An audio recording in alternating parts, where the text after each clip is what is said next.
Hey guys and gals, and welcome to this quick video guide to creating a Death Knight for your hardcore run. I'm going to lay out the rules regarding Death Knights in hardcore, show you step by step how to create one, whether you're playing solo or wish to include a DK in your duo or trio group, and give you some insight and warnings about the process. So, Death Knights are allowed to be played in hardcore, but considering they start at level 55, the mod team has decided to implement a sacrifice system. When we originally met to discuss DKs in Wrath, the question was whether to just let people start one up, or make it a requirement to sacrifice a toon. And after some discussion, and in the spirit of hardcore, it was decided that those who wish to play a Death Knight should still have to do the full 1 to 80 grind, just like everyone else.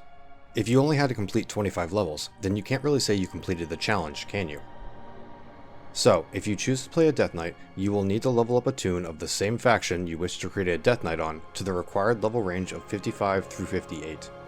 You will then sacrifice that character to be able to create a Death Knight. And don't worry, by sacrifice I mean a push of a button. You don't have to delete that character. More on this later. Once your Death Knight is created and activated, if you should die or break any rules, you must level and sacrifice another valid hardcore toon to create a new Death Knight. Duo and trio groups who wish to have a Death Knight in the party must follow some additional steps in creating a Death Knight, which I'll cover in a minute. You can create your Death Knight ahead of time if you wish to reserve a name for them, but do not log onto them. The Death Knight needs to be new and at level 55 in order to activate. And remember that you need to have a level 55 toon on the server already to create a Death Knight. And finally, any of the general hardcore achievements will carry over to the Death Knight when you activate them, so you can actually complete achievement runs on a Death Knight. There's a range of 4 levels available to sacrifice at for 3 different reasons. Solo players and duo trio groups who plan to go all Death Knights will be able to sacrifice as soon as they hit level 55. Duo trio players who will be Death Knight and another class can choose to hold off for a few levels to offset the level difference normally gained by the Death Knight's faster 55 through 58 leveling speed. And, on the off chance that more than one player in the party wants to run DK, but class quests push one of you a level ahead of your partner. Now there's one major thing to note here. Even though you have 4 levels where you can choose a sacrifice, the choice must be made proactively. You cannot start the sacrifice while you are in combat, while you are stealthed, or while feigning death. So if you find yourself in a bind and you think you're going to die, you cannot choose last second to try to salvage the run and become a Death Knight. So choose wisely when you are going to make the sacrifice and start your journey as a DK. So let's go over a step by step how this whole process works. I'll start with solo players and then cover how to do duos and trios as there's additional steps and something else you need to be aware of. As a disclaimer, the footage shown to act as a visual guide was taken during our implementation and testing phase. As such, what you see in the add-on pane descriptions will not be the final product, and you will need to reach the required sacrifice levels before you can begin, despite the lower level toons you see in the background. Our testing was done at lower levels for the sake of time. The whole process is pretty straightforward. For solo players, the first step is to level a toon to the required level range for sacrifice, following the hardcore rule set. Then, open the add-on pane and click on the Death Knight button in the top left. You'll see 2 buttons at the bottom labeled Sacrifice and Activate. When you're ready to start, click the Sacrifice button. This will give you a warning in your chat log and start a 5-minute timer. During that timer, you must now die on this toon. Now, 5 minutes is a generous time frame. If you click on Sacrifice and wait more than 5 minutes to die, then you will not create a token and you will have to start the whole journey over from level 1. So make sure you are absolutely ready to proceed. After you die, you'll see your chat log say that you've created a token. Go ahead and log off. Now listen very carefully. Do not delete the character you just performed the sacrifice on until after you activate the Death Knight. This is important. Create your Death Knight and log on, then open up the add-on pane again and click the Activate button. You'll see your token has been used up in the chat log. Go ahead and use the /reload command, and you're good to go after that.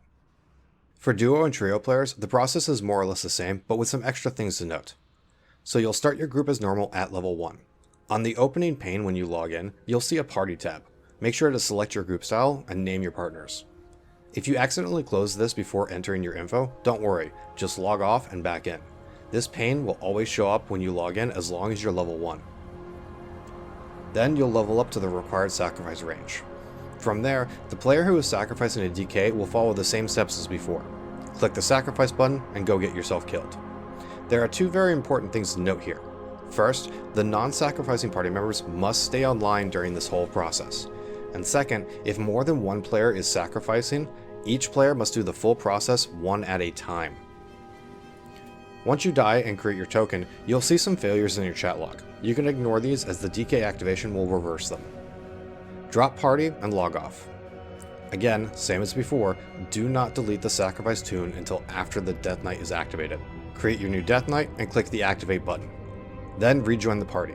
I suggest using the /invite command here to reform. Once the Death Knight has joined back into the group and has been activated, all party members must then use the /reload command. At this point, you're good to continue on, or you can start the process over to add another Death Knight to the party.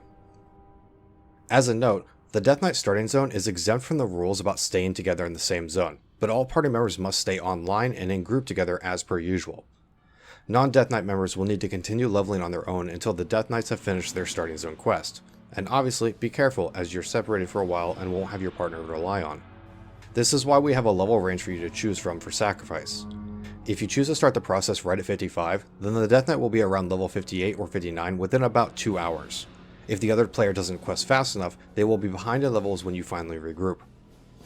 Waiting to sacrifice at level 56 or 57 will allow the non-DK player to be equal to the Death Knight's level when regrouping. A good trick is to store up a bunch of completed quests to turn in after the sacrifice to gain a good amount of XP quickly. So that's the process, but you may have some questions, so let me quickfire some answers at you. What happens to my sacrifice toon afterwards? Essentially, this process uses a token system. Sacking a valid toon creates a token that the DK activation uses to allow the Death Knight to have a valid string. After the Death Knight is activated, the sacked toon no longer has a valid hardcore string. You can delete it if you want, or keep it and play normally. Can we level up multiple toons and sacrifice them to have multiple tokens available for use in case we fail our first DK run? Technically, yes, you can create multiple tokens at the same time. However, I would suggest that you simply level up additional characters to the required sacrifice levels and then park them.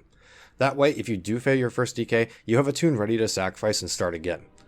And if you make it to 80 on your Death Knight, then you have another toon who is already 55 who you can then bring to 80 if you so choose. I hit my sacrifice button and I got an error message saying contact a mod before continuing.